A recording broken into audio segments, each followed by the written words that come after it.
Hello friends, welcome to the class. আজি আমি discuss কৰিম খুব ইম্পৰ্টেন্ট এটা টপিক, হেতু হৈছে ৰেশিও এণ্ড প্ৰপৰশন, যাক আমি অনুপাত আৰু সমানুপাত বুলি কওঁ। প্ৰায়বোৰ কম্পিটিটিভ এক্সাম ষ্টেট লেভেল হওক চেন্ট্ৰেল লেভেল হওক ৰেশিও আৰু প্ৰপৰশনৰ কুৱেশ্যন প্ৰায় আহে, হয়নে? সো আমাৰ আগন্তুক আহি থকা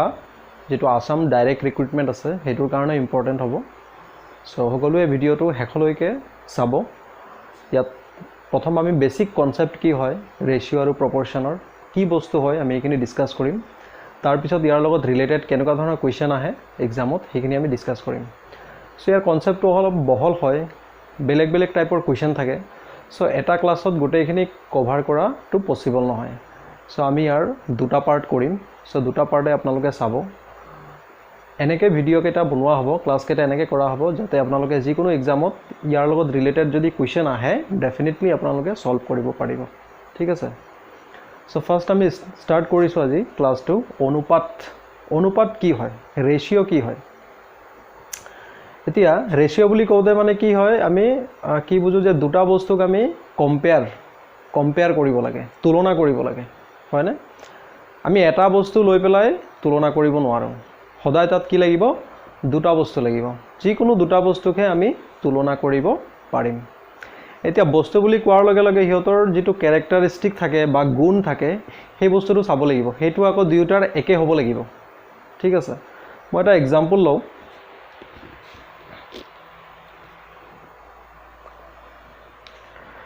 সাপোজ এ আৰু বি, ঠিক আছে, এ আৰু বি দুজন স্টুডেন্ট আছে, সাপোজ স্টুডেন্ট। ঠিক। এতিয়া এই স্টুডেন্টৰ সাপোজ মই ওয়েট ললো, ওয়েট এই স্টুডেন্টৰ ওয়েট সাপোজ 30 কেজি আৰু বি স্টুডেন্টৰ সাপোজ হাইট লৈ ললো, হাইট ললো 4.5 ফিট। এতিয়া মই কলো যে দুটা বস্তু তুলনা কৰিব লাগে। এইটো বস্তু দুটা তুলনা কৰিব পাৰিম জানো আমি? এটো আমি কেতিয়াও তুলনা কৰিব নোৱাৰো। তুলনা কৰাৰ আগতে আমি চাব লাগিব যে দুটা বস্তু তুলনা কৰিছি হতৰ যিকিটা গুণ বা ক্যাৰেক্টাৰিস্টিক একে হয় না নাই। ঠিক আছে। যি দুটা ৰাখি আমি তুলনা কৰিম হিয়তে একে প্ৰকাৰৰ হ'ব লাগিব। দুটা বস্তুৰ যদি ওয়েট লও সেই দুটাৰ ওয়েটে আমি কম্পেয়াৰ কৰিব পাৰিম। এতিয়া মই যদি কওঁ যে ফাৰ্স্ট বি স্টুডেন্ট জনৰ ওয়েট আছে 32 কেজি। সো এই দুজনৰ ওয়েট আমি কম্পেয়াৰ কৰিব পাৰিম। কেনেকৈ পাৰিম? A is to B, ইয়াক কি বুলি কোৱা হয়? A is to B মানে A অনুপাত B। A অনুপাত B কি কম্পেয়াৰ কৰিছো? Wait. that means 30 is to 32 মানে A আৰু B স্টুডেন্ট দুজনৰ ওয়েট আছে 30 is to 32 আৰু অনুপাত সদায় লোয়েষ্ট টাৰ্মত থাকে। সো ইয়াক আমি যদি ক্যান্সেল কৰিব পাৰো ক্যান্সেল কৰি দিব পাৰো। সো 30 ক যদি আমি 2 এৰে ক্যান্সেল কৰো 2 15 জাৰ 30 আৰু 2 16 জাৰ 32। সো আমি A আৰু B দুজন স্টুডেন্টৰ ওয়েটৰ ৰেশিও আমি পালো 15:16। ঠিক আছে। সো নেক্সট আৰু আমি কম্পেয়াৰ কৰিব পাৰো। সাপোজ A স্টুডেন্টৰ হাইট আছে 5 ফিট, বিৰ হাইট আছে 4 feet. So height A is to B 5 is to কিমান হ'ব? 4 হ'ব। সো 5 আৰু 4 ৰ কমন ফেক্টৰ নাই। সো ইয়াত কি থাকিব? 5 is to 4। ইয়াক আমি 5 অনুপাত 4 বুলিও আমি কওঁ, 5 is to 4। ঠিক আছে। এটুক আমি কি বুলি কওঁ? ৰেশিও। ৰেশিও বুলি কওঁতে সদায় আমি কি বুজো যে দুটা বস্তু তাত কি কৰা হৈছে? তুলনা কৰা হৈছে, কম্পেয়াৰ কৰা হৈছে। হ'ব। তুলনা কৰোতে হিয়তৰ যেটো ক্যাৰেক্টাৰিস্টিক থাকে, গুণ থাকে, প্ৰকাৰ থাকে হেতু ডেফিনেটলি কি হ'ব লাগিব? একে হ'ব লাগিব। ঠিক আছে। এতিয়া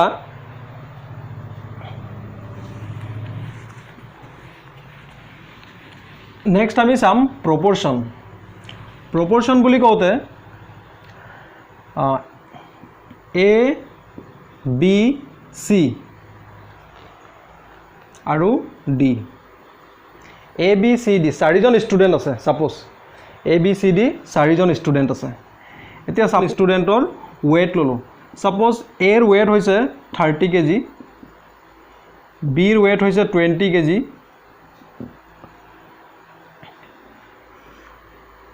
তাৰ পিছত C ৰ weight suppose C ৰ weight হৈছে 15 kg C ৰ weight হৈছে 15 kg আৰু D ৰ weight হৈছে 10 kg ঠিক আছে এটা মই যদি A is to B কৰো A is to B মানে কি মান হ'ব 30 is to 20 ইয়াক যদি ক্যান্সেল কৰো 0 0 3 is to 2 পালো আৰু C is to D যদি পাও 15 is to 10 মানে C আৰু D এই দুইজনৰ weightor ratio উলিয়ালো C আৰু D ৰ weightor ratio উলিয়ালো কিমান পালো 5 3 are 15 5 2 are 10 কি পালো A আৰু B ৰ যেটো weightor ratio C আৰু D ৰ weightor ratio হইতে কি আছে একে উলালে একে পাইছো এই ৰেশিও দুটা আমি কি পাইছো একে পাইছো তেনহলে আমি কি কম এই ৰেশিও দুটা কিহত আছে প্ৰপৰশনত আছে মানে এই অনুপাত দুটা কিহত আছে সমানুপাতত আছে ইয়াক আমি এনেকে লিখো A is to B সমানুপাত C is to D that means ইয়াত 30 is to 20 সমানুপাত কিমান আছে 15 is to 10 ইয়তক আমি ক্যান্সেল কৰিলে ইয়াতো 3 is to 2 পাইছো আৰু ইয়াতো 3 is to কি পাইছো 2 পাইছো হ'ব যদি দুটা বস্তু ৰেশিও দুটা ৰেশিও যেতিয়া একে হয় দুটা ৰেশিও যেতিয়া ইকুৱেল হ'ব তেতিয়া হে ৰেশিও দুটাক আমি কি বুলি কম প্ৰপৰশনত থকা বুলি কম ঠিক আছে হেতু ৰেশিও দুটা কি হ'ব প্ৰপৰশনত আছে বুলি কোৱা হ'ব এতিয়া ৰেশিওক আমি ফ্ৰেকশনত লিখিব পাৰো ইয়াত যে লিখিলো 3 is to C is to D মানে ইয়াক আমি লিখিব পাৰো C by D 3 is to 2 ইয়াক আমি লিখিব পাৰো 3 by 2 ফাৰ্স্ট ভ্যালুটো সদায় নিউমাৰেটৰত আহে সেকেন্ড ভ্যালুটো সদায় ডিনোমিনেটৰত আহে এই টাৰ্ম বিলাক মনত ৰাখিব লাগিব C is to D মানে C by D হ'ব 3 is to 2 মানে কিমান হ'ব 3 by 2 হ'ব এতিয়া ইয়াত যদি মই লিখো এই ৰেশিও দুটা আমি কি পালো সমান পালো that means A by B is equals to C by D A by B ৰ কিমান পালো 30 by 20 equal 15 by 10 হয়নে এটো কাটিলে 3 by 2 পাম ইকুৱেল 3 by 2 পাম সো এই ৰেশিও দুটা কি আছে ইকুৱেল আছে সো ইকুৱেল থাকিলে হে ৰেশিও দুটা প্ৰপৰশনত থকা বা সমানুপাতত থকা বুলি কোৱা হয় হ'ব এটো আছিল আমাৰ ৰেশিওৰ কনসেপ্টটো ৰেশিও আৰু প্ৰপৰশন এতিয়া চাও ইয়াৰ লগত ৰিলেটেড কোৱেশ্চন কেনেকৈ আহে আৰু কোৱেশ্চন বিলাক আমি শৰ্ট ট্ৰিকত কেনেদৰে ফাইন্ড কৰিব পাৰো প্ৰতিটো কোৱেশ্চনত নতুন নতুন কনসেপ্ট শিকিবলৈ পাব ঠিক আছে গতিকে কোৱেশ্চন কেটা আপোনালোকে ভালদৰে চাব আৰু নোট কৰি যাব পৰীক্ষাৰ কাৰণে ইম্পৰ্টেন্ট হয় আৰু কম্পিটিটিভ অহা এক্সামত অহা কোৱেশ্চনে আমি ইয়াত ডিসকাস কৰিম সো ফাৰ্স্ট কোৱেশ্চন আছে ইয়াত if A is to B equal 3 and B is to C equal 6 is to sorry A is to B equal 3 is to 4 and B is to C equal 6 is to 7 then find A is to B is to C ইয়াত option কেটা আছিল মই option কেটা নিলিখিলো আমি direct answer find কৰিম হ'ব so ইয়াত কি কৈছে A is to B is to C এই তিনিটা ৰাখিৰ কি কৈছে ৰেশিও ফাইন্ড কৰিব লাগে সো আমি ইয়াত কি কৰিব লাগে এনেকা ধৰণৰ যদি কোৱেশ্চন আহে মই দুটাকে লৈছো সো এবাৰ চালে মনত নাথাকিব পাৰে সেকেন্ড টাইম আকৌ যেতিয়া চাব কোৱেশ্চন প্ৰসেসটো মনত থাকি যাব একেবাৰে ইয়াত কেইবাটাও প্ৰসেস আছে সো মই ফাৰ্স্ট প্ৰসেসটো লৈছো ইয়াত A B C লিখিব A is to B is to C find কৰিব লাগে A B C লিখিলে এটা A is to B এর ভ্যালু কি হয় A is to B মানে 3 is to 4 আছে আৰু B is to C মানে হল 6 is to 7 তো ইয়াত কি লিখিব 6 is to 7 ঠিক আছে এতিয়া সক ইয়াত এটা গ্যাপ থাকি গল ইয়াত এটা গ্যাপ থাকি গল এই গ্যাপ বিলাক আমি ফিল আপ কৰিব লাগিব কেনেকৈ ফিল আপ কৰিম ইয়াৰ আগৰ নাম্বাৰটো কি আছে 4 আছে সো ইয়াত 4 আহিব ইয়াৰ নেক্সট নাম্বাৰটো আছে 6 সো ইয়াত কি আহিব 6 আহিব এতিয়া জাস্ট কি কৰিব লাগে মাল্টিপ্লাই কৰি দিব লাগে 4 7 jar 28 4 6 jar 24 3 6 jar 18 আৰু ৰেচিও মই প্ৰথমতে কৈছোঁ সদায় লোৱেষ্ট টাৰ্মত থাকে সো আমি ৰেচিওক আমি সদায় লোৱেষ্ট টাৰ্মত কনভাৰ্ট কৰিব লাগে সো ইয়াত আমি 18 24 28 সো ইয়াৰ কমন ফ্যাক্টৰ কি আছে 2 দি যদি ক্যান্সেল কৰো 2 9 jar 8 2 12 jar 24 2 14 jar 28 so a is to b is to c এর ভ্যালু হবো 9 is to 12 is to 14 ঠিক আছে the next আছে a is to b equal 2 is to 3 and b is to c equal 4 is to 5 then find a is to b is to c so ইয়াতো এনেকা কৰিব পাৰি a b c লৈ ললে 2 is to 3 a is to b এর value 2 is to 3 আৰু b is to c এর value 4 is to 5 4 is to 5 এতিয়া এই গ্যাপস বিলাক ফিল আপ কৰিব লাগে সো ফিল আপ কৰিব যাওতে ইয়াত 3 আছে ইয়াৰ আগৰ নম্বৰ 3 আছে সো 3 বহিব নেক্সট নম্বৰ 4 আছে তো 4 বহিব এটা মাল্টিপ্লাই কৰিলে 3 5 jar 15 3 4 jar 12 2 4 jar 8 ঠিক আছে সো ইয়াৰ কমন ফ্যাক্টৰ 15 নাই সো ইয়াৰ ৰেশিওটো হ'ব 8 is to 12 is to 15 পৰীক্ষাত খুব আহে কোৱেশ্চন এবিলাক সো এনেকৈ আমি ফাইন কৰিব পাৰোঁ আৰু এটা ষ্টেপ মই দেখুৱাও শৰ্ট ফৰ্মত আৰু এটা ফৰ্মত আমি ইয়াক ফাইন কৰিব পাৰোঁ এইটোকে দেখুৱাও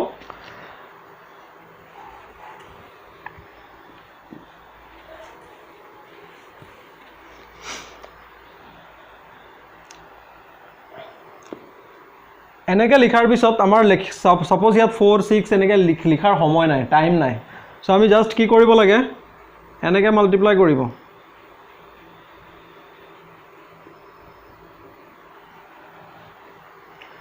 এনেকৈ যাব এনেকৈ আহিব এনেকৈ ওপৰত যাব আকৌ এনেকৈ আহিব এই চিনডালৰ মতে মাল্টিপ্লাই কৰি গলে হল 3 6 jar 18 4 6 jar 24 4 7 jar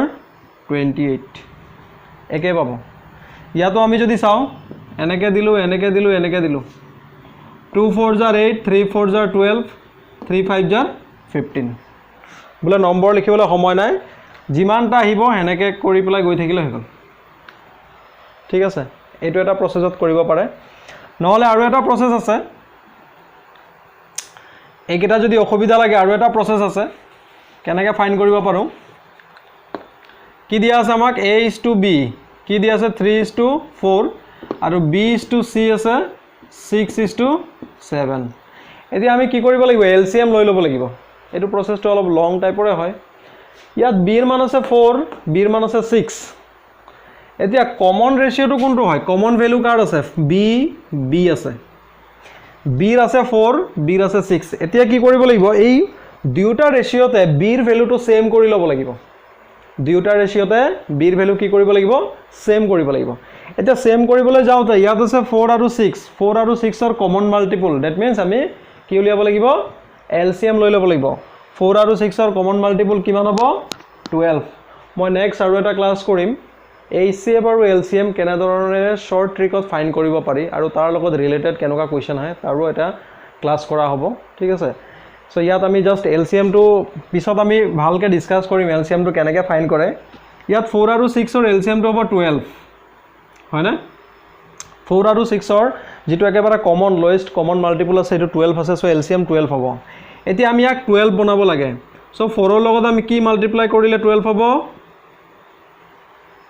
4 3 3 4 jar 12 3 অকল 4 এর লগত মাল্টিপ্লাই কৰিলে নহব ইয়াত 3 লগতো কৰিব লাগিব 4 3 jar 12 3 3 jar 9 আৰু ইয়াত পই গলো 6 এৰ লগত কি মাল্টিপ্লাই কৰিলে 12 হ'ব 2 আৰু ইয়াত হ'ব 2 2 6 jar 12 2 4 jar 2 7 jar 14 সো ইয়াত এটো 12 আৰু 12 একে হৈ গল সো ইয়াত ৰেশিওটো হ'ব 9 is to 12 is to 14 এনেকৈ আমি উলিয়াব পাৰো ইয়াত যেনেকৈ আছিলে a is to b 2 is to 3 আছিলে b is to c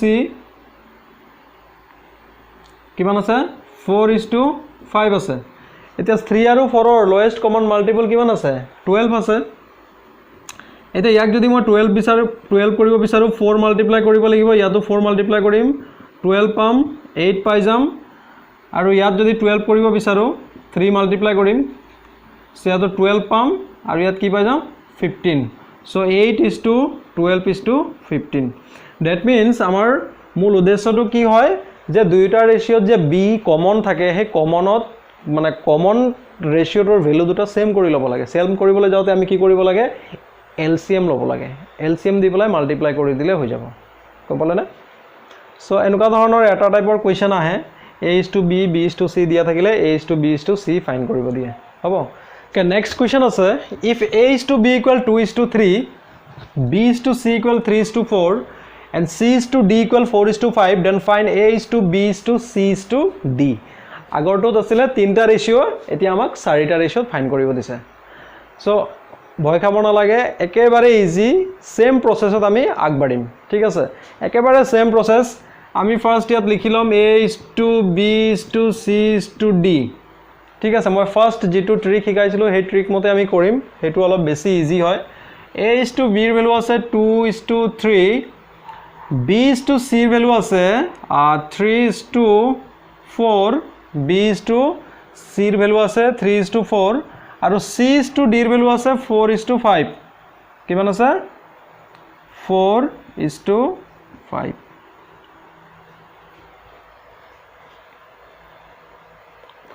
এতিয়া প্ৰতিটো লাইনতে কিছুমান গ্যাপস আছে হয় না এই গ্যাপস বিলাক আমি ফিল আপ কৰিব লাগে ইয়াত এটা গ্যাপস আছে ইয়াত আছে ইয়াত আছে ইয়াত আছে ইয়াত আছে আৰু ইয়াত আছে সো এই গ্যাপস বিলাক কেনেকৈ ফিল আপ কৰিম এই গ্যাপস দুটাৰ কাৰণে ইয়াৰ আগৰ নাম্বাৰটো ললে হ'ল প্ৰথমৰ অংকটো একে আছিল ইয়াত 3 বহাই দিলে হ'ল ইয়াত 3 হ'ব ইয়াত 3 হ'ব ইয়াত 4 হ'ব ইয়াত 4 ইয়াত 4 আমি মাল্টিপ্লাই কৰিলে হ'ল 3 4 jar 12 12 5 jar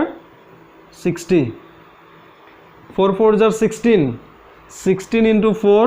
48 oh sorry 4 4 jar 16 16 into 3 48 3 3 jar 9 9 4 jar 9 4 jar 36 4 3 jar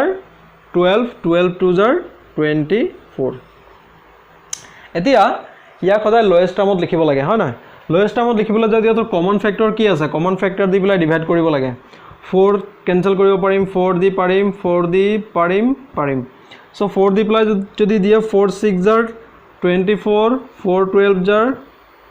36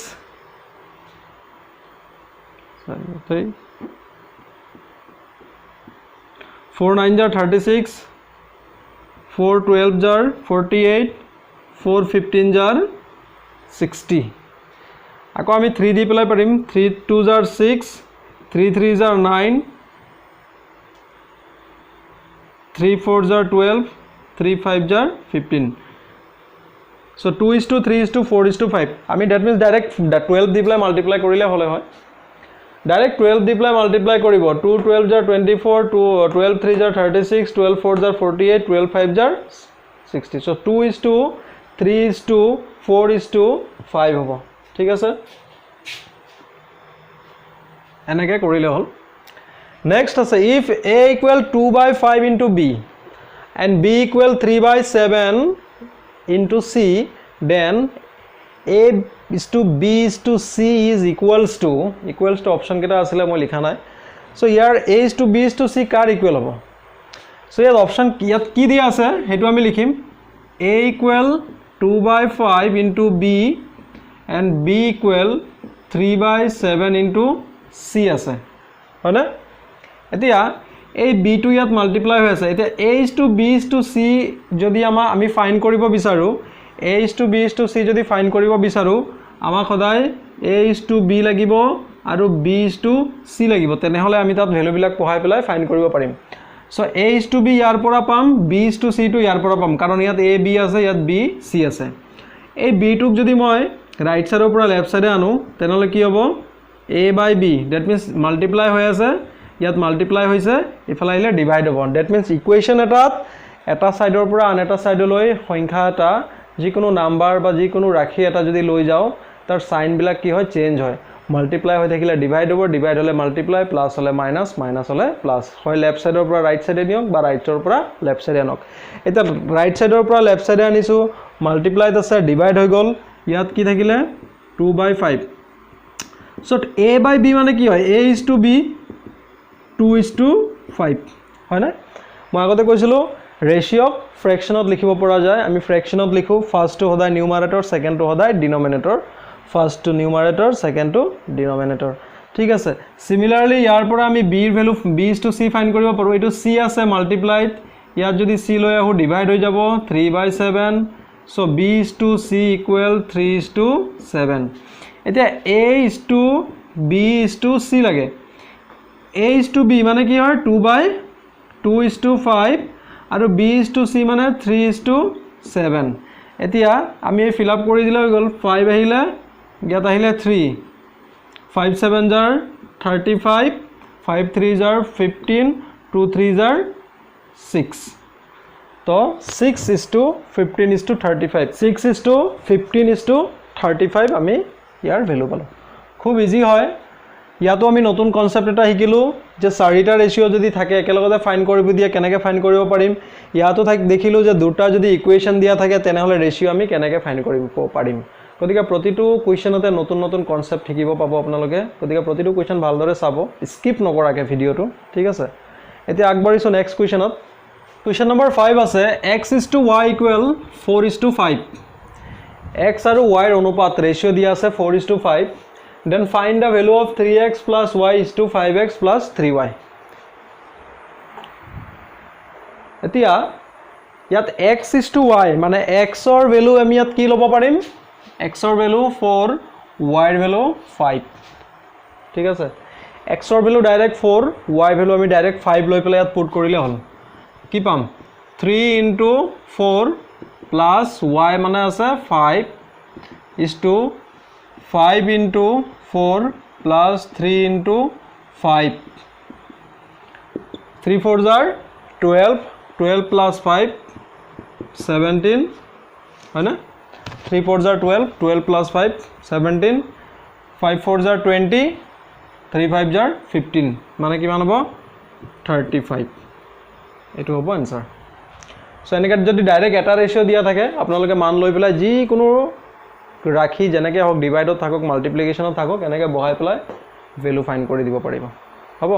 সদায় first value to first second value to second মানে ইয়াত 4 প্ৰথম আছে ইয়াত x ফাৰ্স্টত আছে সো x ৰ ভ্যালু 4 y ভ্যালু আমি কি লম 5 লম ঠিক আছে নেক্সট আছে a by b equal 2/3 b by c equal 4/5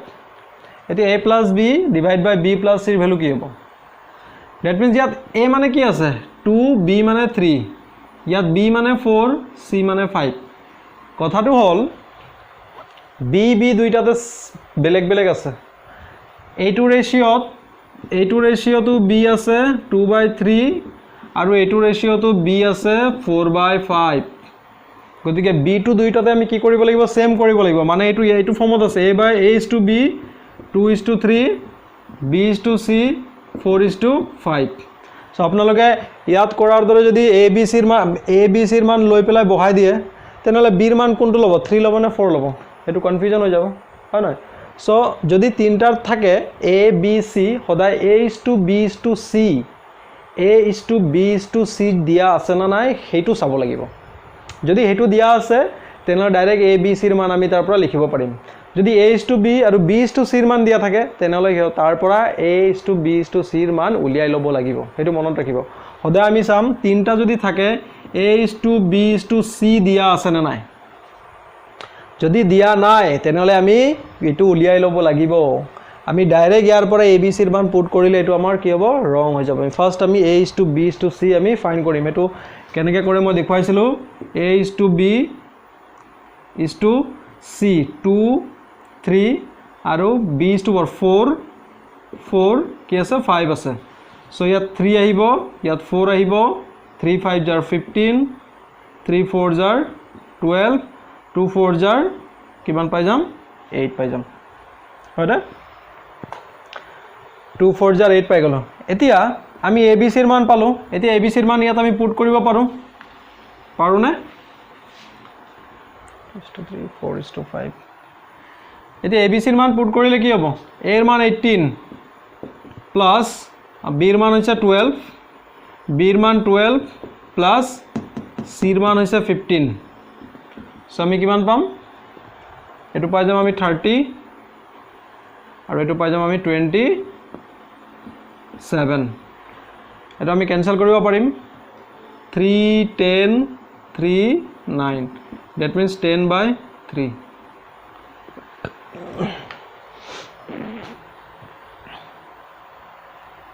so এই দুটা প্রবলেমতো আমি নতুন কনসেপ্ট শিকিলো যে সদায় দুটা ইকুয়েশন যদি দিয়া থাকে আমি সদায় a:b:c আমি একদম উলিয়াব লাগিবই 100% ঠিক আছে আৰু ইয়াত যদি সিঙ্গল কে থাকে x:y বা a:b তেনলে x ৰ মান ফাৰ্স্ট সেকেন্ড y ৰ মান সেকেন্ড যেটো প্ৰথমত থাকিব প্ৰথমৰ মান সেকেন্ডত থাকিব তো সেকেন্ডৰ মান আমি লৈ পেলাই ডাইৰেক্ট পুট কৰিলে হল যদি দুটা থাকে তেনলে a:b:c এটো উলিয়াই লব লাগিব এটো মনত ৰাখিব ঠিক আছে কনফিউজন হৈ যাব পাৰে এই কাৰণে ভালকে চাব সো ইয়াত আমি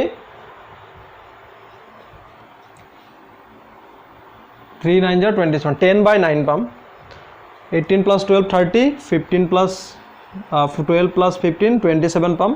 সো 3d কাট দিলে 3 10 30 3 9 27 10/9 ঠিক আছে সো নেক্সট কোয়েশ্চন 7 আছে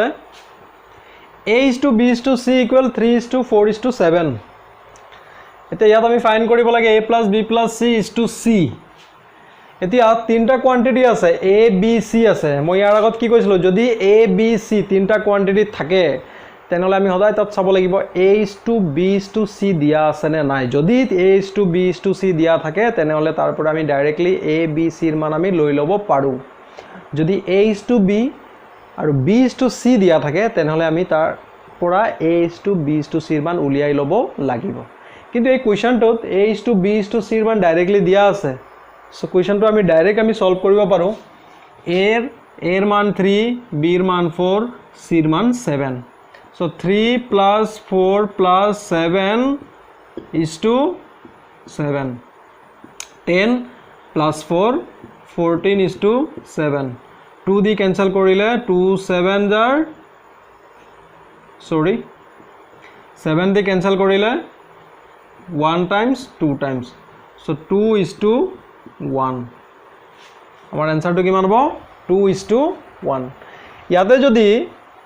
a:b আৰু b:c সেপাৰেটলি দিয়া থাকিলে হয় তেনহলে আমি প্ৰথম a:b:c ৰ মান উলিয়াই লব লাগিলে হয় হ'ব সো এই কথাটো মনত ৰাখিব এতে ইয়াত আছে 3a + 5b / 3a - 5b = 5 আছে দেন a:b = what a:b ৰ মান আমি ফাইন্ড কৰিব লাগে এতে ইয়াত এটা ইকুৱেশন দিছে যদি ইকুৱেশনত ফ্ৰেকশন আকাৰত থাকে যদি এটা ইকুৱেশন ফ্ৰেকশন আকাৰত থাকে মনত ৰাখিব খুব ইম্পৰ্টেন্ট কথা ফ্ৰেকশন আকাৰত থাকিলে ইকুৱেশনটো কেনেকৈ আমি সলভ কৰিম কোনটো ৰাস্তাত যাম বহুতে ধৰিবই নোৱাৰে তাতে ৰখি থাকে কি হ'ব মানে কেনেকৈ কৰিম সো ফ্ৰেকশন আকাৰত যদি থাকে ইকুৱেশন এটা তাক সলভ কৰিবলৈ হলে আমি ডাইৰেক্টলি ফাৰ্স্ট স্টেপটোৱে হ'ব আমাৰ বজ্ৰপুৰণ আমি তাত কি কৰিব লাগে ক্ৰস প্ৰডাক্ট কৰিব লাগে সদায় মনত ৰাখিব যিকোনো ইকুৱেশন যদি ফ্ৰেকশন আকাৰত থাকে সদায় আমি কি কৰিম বজ্ৰপুৰণ কৰিম ঠিক আছে ইয়াতো আমি কি কৰিম বজ্ৰপুৰণ ক্ৰস প্ৰডাক্ট আমি কৰিব লাগিব এটা ক্ৰস প্ৰডাক্ট কৰিবলৈ যাওতে কি আছে 3a + 5b 3a - 5b = আছে 5 5 ৰ তলত একো নাই মানে কি আছে 1 আছে মানে ইকুৱেশনটো ফ্ৰেকশন আকাৰত আছে ফ্ৰেকশন আকাৰত থাকিলে সদায় কি কৰিব লাগিব ফাৰ্স্ট স্টেপটো হৈছে আমাৰ ক্ৰস প্ৰডাক্ট হ'ব ফাৰ্স্ট স্টেপটোৱে ক্ৰস প্ৰডাক্ট যিকোনো ইকুৱেশন যদি ফ্ৰেকশন আকাৰত থাকে ফাৰ্স্ট স্টেপটো হৈছে আমাৰ cross product so cross product কৰিবলৈ যাওতে আমি কি কৰিম যেটো নিউমাৰেটৰ থাকে ফাৰ্স্ট ইকুৱেশনৰ নিউমাৰেটৰ ৰাইট সাইড এটা সাইডৰ নিউমাৰেটৰ আনটো সাইডৰ ডিনোমিনেটৰৰ লগত মাল্টিপ্লাই এটা সাইডৰ ডিনোমিনেটৰ আনটোৰ লগত নিউমাৰেটৰৰ লগত মাল্টিপ্লাই হ'ব আমাক কি ফাইন্ড কৰিব লাগে a:b মানে কি হয় a/b that means আমি a/b ৰ মান যদি ইয়াৰ পৰা উলিয়াব পাৰো হেতুই আমাৰ হ'ব आंसर সো এট ফ্ৰেকশন আকাৰত থাকিলে প্ৰথমতে কনফিউজন হ'ব আৰে এটো কেনেকৈ হ'ব সো ফাৰ্স্ট স্টেপটো হৈছে cross product so cross product কৰিব এতিয়া ইয়াৰ পৰা ষ্টাৰ্ট কৰে ডিনোমিনেটৰৰ পৰা ষ্টাৰ্ট কৰে বা নিউমাৰেটৰৰ পৰা ষ্টাৰ্ট কৰে নিজৰ কথা সেইটো এফালৰ পৰা কৰিলে হ'ল সো মই নিউমাৰেটৰৰ পৰা কৰিছো 3a + 5b ৰ লগত যদি 1 মাল্টিপ্লাই কৰো এটো 3a + 5b এ থাকিব আৰু 5 টো যদি 3a - 5b ৰ লগত মাল্টিপ্লাই কৰো 5 টো এই 3 এৰ লগতো মাল্টিপ্লাই হ'ব -5b ৰ লগতো মাল্টিপ্লাই হ'ব so 5 * 3 15a 5 * -5b -5 5 jar 25b আমি পাই যাম এতিয়া কি কৰিব লাগে a টো এটা সাইডে a খিনিক আমি এটা সাইডে আনিম b খিনিক আমি আনটো সাইডে লৈ যাম a বিলাকক এটা সাইডে b বিলাকক আনটো সাইডে লৈ যাম ইয়াত 3a আছে এই 15a টো মই -15a মই লেফট সাইডে লৈ আইলো মাইনাস কিয় আহিলে কাৰণ ইয়াৰ আগত প্লাস আছিল সাইড যেতিয়া চেঞ্জ হ'ব এটা কোয়ান্টিটিৰ তেতিয়া হিয়তৰ সাইন বিলাক কি হয় চেঞ্জ হয় ইয়াত -25b আছে এই +5b টো যদি রাইট সাইডে যায় -5b আমি পাই যাম সো ইয়াত কি হ'ব -15 + 3 -15a + 3a মানে -12a আৰু ইয়াত হ'ব -30b মাইনাস মাইনাস ক্যান্সেল কৰি দিলো হয় না আমাক কি লাগে a/b এতিয়া মই যদি a টুক ৰাখিলো b টু ইয়াত মাল্টিপ্লাই হৈ আছে ইফালে আহি গল ডিভাইড 32 আছে মাল্টিপ্লাইড 12 টু ইয়াত মাল্টিপ্লাই হৈ আছে ইয়াত গুছি গল ডিভাইডত সো a/b পালো ইয়াক আমি যদি কাটি দিও 3 10 jar 30 3 4 jar 12 2 5 jar 10 2 2 jar 4 মানে 5/2 so a/b এর মান কিমান হ'ব 5/2 that means a is to b 5:2 so ইয়াতো আমি নতুন কনসেপ্ট এটা শিকিলো যে ফ্র্যাকশন যেতিয়া থাকে ইকুয়েশনত সদায় আমি ক্রস প্রোডাক্ট কৰিম হ'ব না ক্ৰস প্ৰোডাক্ট কৰাৰ পিছতে নেক্সট স্টেপত আমি আগবাঢ়িম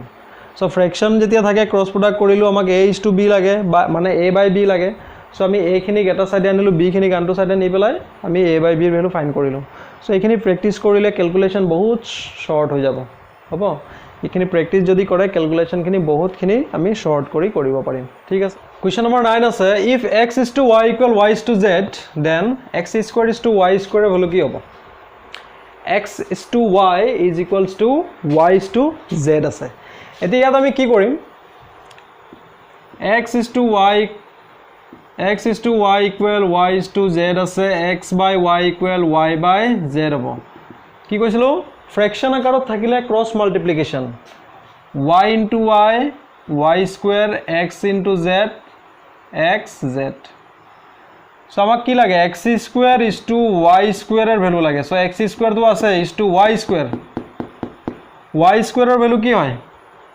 xz সো xz যদি মই পুট কৰো ইয়াত কি পাম ইয়াত x into x আছে is to xz x কাটি দিলো কি পালো x is to z আমাৰ ভ্যালুটো কি হ'ব x is to z হ'ব মানে ইয়াত কি কৰিছো মই y স্কয়াৰ ভ্যালু লৈ পেলাই মই y এৰ ঠাইত y স্কয়াৰ ঠাইত ৰাখি দিলো ৰাখি দিয়াত xz পালো x আৰু x স্কয়াৰ ক্যান্সেল হৈ পেলাই ইয়াত x থাকিলে ইয়াত থাকিলে z x is to z তো আমাৰ आंसर হ'ব x is to z same কোৱেশ্চনটো আছে a is to b so a by b equal b by c so b into b b square a into c ac এটা a to the power 4 b to the power 4 আছে এতিয়া আমি ইয়াত b square এর মান পালো b to the power 4 আছে so b to the power 4 কৰিবলৈ যাওতে এটা ইকুয়েশন যেতিয়া আমি তাক স্কয়াৰ কৰো তাত বোথ সাইডে আমি স্কয়াৰ লব লাগিব হয় না স্কয়াৰিং বোথ সাইড যদি হয় এটো স্কয়াৰৰ ওপৰত স্কয়াৰ হলে b to the power 4 আৰু এটো হ'ব a square c square so ইয়াত a to the power 4 আছে আৰু এটো হ'ব a square c square ইয়াত দুটা এর লগত ইয়াত দুটা এ ক্যান্সেল যাব কি থাকিব a square is to c square হ'ব না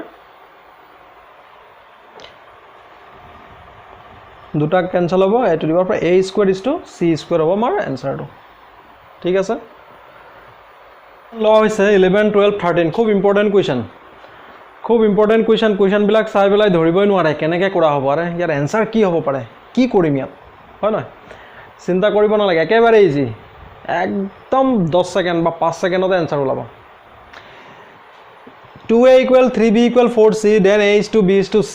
is equals to what এটা কথাটো হল কোৱেশ্চনটো মই এনেকৈ লৈছো এনেকাও কেতিয়াবা দিব কেতিয়াবা ওয়ার্ড প্রবলেমত দিব ওয়ার্ড প্রবলেম মানে কি দি দিব 2 times of a is equals to 3 times of b and 3 times of b is equals to 4 times of c then what is the ratio of a is to b is to c মানে a এর দুগুণ b এর 3 গুণৰ সৈতে সমান আৰু b এৰ 3 গুণ c এৰ 4 গুণৰ সৈতে সমান হলে a is to b is to মান কিমান হ'ব ঠিক আছে আৰু ইয়াত এটা কোৱেশ্চন লোৱা হৈছে a/3 = b/4 = c/7 then a is to b is to c কি হ'ব এটো এনেকৈ আহে কেতিয়াবা 1/3 of a is equals to 1/4 of b is equals to 1/7 of c then what is the value of a is to b is to c so মই দুইটা প্ৰকাৰে question বিলাক কৈ দিছো কেতিয়াবা এই কোৱেশ্চন বিলাক ওয়াৰ্ড প্ৰবলেমটো দিয়ে মনত থাকিব না so 1/3 তেতিয়া আমি কি কৰিব লাগিব ইকুৱেশনটো আমি নিজে বনাই লব লাগিব বনাই মেলি পেলাহে সলভ কৰিব পাৰিম কেতিয়াবা কোৱেশ্চনটো ওয়াৰ্ড প্ৰবলেমত দিব যে a এৰ 3 গুণ সৰি a এৰ 2 গুণ b এৰ 3 গুণৰ সৈতে সমান b এৰ 3 গুণ c এৰ 4 গুণৰ সৈতে সমান তাত একো কৰিব নালাগে জাস্ট কি কৰিব লাগে a is to b is to c এর মান উলিয়াব যাওতে a এর মান লাগে a টো ঢাকি দিব a টো নাই ঠিক আছে a এর মান লাগে a টো নাই বুলি ধৰিলে b আৰু c এৰ মান কেটা পূৰণ কৰিব 3 * 4 12 b এৰ মান লাগে b টো নাই বুলি ধৰিলে 2 4 jar a আছে c আছে 2 4 jar 8 আৰু c এৰ মান লাগে c টো নাই বুলি ধৰিলে 2 3 jar 6 2 3 jar 6 ইয়াক যদি আমি লোয়েস্ট টার্মত কনভার্ট কৰো আমি ৰেশিওক মই সদায় প্ৰথমত কৈছো ৰেশিওক সদায় লোয়েস্ট টাৰ্মত কনভাৰ্ট কৰি লিখিব লাগে সো ইয়াক লোয়েস্ট টাৰ্মত যদি লিখো ইয়াৰ কমন ফ্যাক্টর আছে 2 2 6 jar 12 2 4 jar 8 2 3 jar 6 দেখিছা না কিমান ইজি হ'ব এটো আৰু ইজি ইয়াত একো কৰিব নালাগে a/3 = b/4 = c/7 আছে না a এর মান 3 b এর মান 4 c এর মান 7 ইয়াৰ মানটো এটোৱে হয় 3:4:7 একো কৰিব নালাগে 3:4:7 এই প্রবলেম কেটা কেতিয়াবা ওয়ার্ড প্রবলেমত দিয়ে মই আকৌ কৈ দিছো খুব ইম্পর্টেন্ট হয় যে 3 ভাগৰ 1 অংশ a এৰ 4 ভাগৰ 1 অংশ b এৰ 7 ভাগৰ 1 অংশ c এর সৈতে সমান হলে a b c এর অনুপাত কিমান হ'ব হয় নহয় so a/3 b/4 c/7 so a এর ভ্যালু ইয়ার ডিনোমিনেটর b ভ্যালু ইয়ার ডিনোমিনেটর c এর ভ্যালু ইয়ার ডিনোমিনেটর হ'ব মনত ৰাখিব যদি মাল্টিপ্লিকেশনত থাকে আৰু নিউমাৰেটৰ ডিনোমিনেটৰ থাকে মাল্টিপ্লিকেশনত থাকিলে a এৰ মান উলিয়াব যাওতে a টো নাই বুলি ধৰি b আৰু c এৰ মান কেটা পূৰণ কৰিব b টো নাই বুলি ধৰি a আৰু c টো নাই বুলি ধৰি 3 আৰু 2 আৰু এনেকৈ যদি থাকে divide a/3 b/4 c/7 so a এর মান 3 b এর মান 4 c এর মান 7 ডেফিনেটলি হবে কেতিয়াবা ইয়াত ডিভাইড হোৱা সংখ্যাও দিব পাৰে কমন ফ্যাক্টৰ দি আকৌ ডিভাইড কৰি দিবলগিয়া হ'ব পাৰে মানে লোয়েস্ট টাৰ্মত কনভাৰ্ট কৰি দিবলগিয়া থাকিলে হেনেকে কনভাৰ্ট কৰি দিব ঠিক আছে এটা নেক্সট কোৱেশ্চনত আগবাঢ়িছো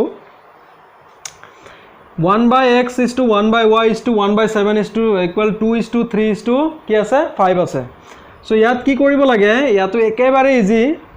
আমি যদি এটা ৰেসিপ্ৰকেল বিলাক লও মানে প্ৰতিক্ৰম 1/x ৰ ৰেসিপ্ৰকেল x 1/y ৰেসিপ্ৰকেল y 1/z ৰ ৰেসিপ্ৰকেল z মানে আমি ইয়াৰ প্ৰতিক্ৰম লৈছো প্ৰতিক্ৰম বুলিলে কি কৰে নিউমাৰেটৰ ডিনোমিনেটৰ যাব ডিনোমিনেটৰ নিউমাৰেটৰত যাব ইয়াৰ যেটো নিউমাৰেটৰ আছিল ডিনোমিনেটৰ মানে তলত আহিলে 1 তলত 1 থাকিলে আমি নিলিখো সো এইকেটা যদি ৰেসিপ্ৰকেলত আহে এইকেটাও ৰেসিপ্ৰকেলত আহিব সো ইয়াক আমি ইয়াৰ তলত একো নাই মানে 1 আছিল 1/2 লিখিলো এটো 1/3 লিখিলো এটো 1/5 লিখিলো এতিয়া এই ফ্ৰেকশনত যদি আছে এই ৰেশিওটো যদি ফ্ৰেকশনত আছে ফ্ৰেকশনত থাকিলে চাব ওপৰৰ নিউমাৰেটৰ কেটা একে হয়নে নাই যদি ওপৰৰ নিউমাৰেটৰ কেটা একে হয় তেনে হলে ইয়াৰ নিয়মটোৱে ইয়াত খাটিব x ৰ মান লাগে এটো নাই বুলি ধৰিও 3 5 গুণ 15 পাই যাম y ৰ মান লাগে 1/3 টো নাই বুলি ধৰিলে 2 5 jar 10 z ৰ মান লাগে 1/5 টো নাই বুলি ধৰিলে 2 3 jar 6 ইয়াক যদি আমি কনভাৰ্ট নহ'ব হ'বনে তিনিটা কুৱেশ্যনত আমি তিনিটা নতুন কনচেপ্ট শিকিলোঁ এই তিনি ধৰণৰ কুৱেশ্যন খুব আহে পৰীক্ষাত তিনিটা কুৱেশ্যনত আমি তিনিটা নতুন কনচেপ্ট আমি শিকিলোঁ যদি ফ্ৰেকশ্যনত থাকে ইয়াতৰ ৰেচিপ্ৰকেলবিলাক ল'ব x/y/z মানে x/y/z আমাক ফাইন কৰিব দিছে চ' ইয়াক যদি আমি ৰেচিপ্ৰকেল লৈ লওঁ ইয়াতো ৰেচিপ্ৰকেল হ'ব যদি ইহঁতৰ নিউমাৰেটৰ সেম থাকে নিউমাৰেটৰ যদি সেম থাকে তেনেহ'লে xৰ মান উলিয়াবতে x টো নাই ধৰি 2 3 5 জাৰ 15 y ৰ মান উলিয়াব যাতে y টো নাই বুলি ধৰি 2 5 জাৰ 10 আৰু c ৰ মান উলিয়াব যাতে c টো নাই বুলি 2 3 জাৰ 6 আমি নেক্সট শিকিম যদি নিউমাৰেটৰ বেলেগ বেলেগ হয় কি হ'ব ইয়াত কন্ডিশন কি আছিল যে নিউমাৰেটৰ একে আছে হয় নহয় ইয়াত কন্ডিশন আছিল যে নিউমাৰেটৰ একে আছে সো এটো নিয়মত আমি আনসাৰটো উলিয়াই দিলো যদি নিউমাৰেটৰ বেলেগ বেলেগ থাকে তেনেহলে কি হ'ব সো হেতু আমি ডিসকাস কৰিম আমাৰ নেক্সট ক্লাছত সো আজিলৈকে ক্লাছত খুব ইম্পৰ্টেন্ট এই কেটা কোৱেশ্চন আমি ডিসকাস কৰিলো আশা কৰিছো আপোনালোকে বুজি পাইছে আৰু কোৱেশ্চন বিলাক ঘৰত প্ৰেক্টিস কৰিব নেক্সট ক্লাছত আৰু ইম্পৰ্টেন্ট খুব ধুনিয়া ধুনিয়া কোৱেশ্চন আছে হেখিনি আমি ডিসকাস কৰিম নেক্সট পাৰ্টত আপোনালোকে সকলোকে ৰিকুৱেষ্ট কৰিছো ক্লাছবোৰ চাব ভিডিঅ'বোৰ চাব যদি ভাল লাগিছে তেনেহলে লাইক কৰিব শেয়াৰ কৰিব আৰু আমাৰ পেজটো ফলো কৰিব আৰু ক্লাছবোৰ আমাৰ ইউটিউব চেনেল আছে আধিৰ মেথছ ক্লাसेছ বুলি ইউটিউব চেনেলতো আপলোড কৰা হয় আপোনালোকে ফেসবুকত যদি কেতিয়াবা নাপায় আধিৰ মেথছ ক্লাছ বুলি ইউটিউবত যদি সাৰ্চ কৰে তাতো আমাৰ গোটে ৰেগুলাৰ ক্লাছবিলাক তাতো আপলোড কৰা হয় তাতো আপোনালোকে পাব তাতো চাবলৈ পাব ঠিক আছে সো আজিলৈকে থ্যাংক ইউ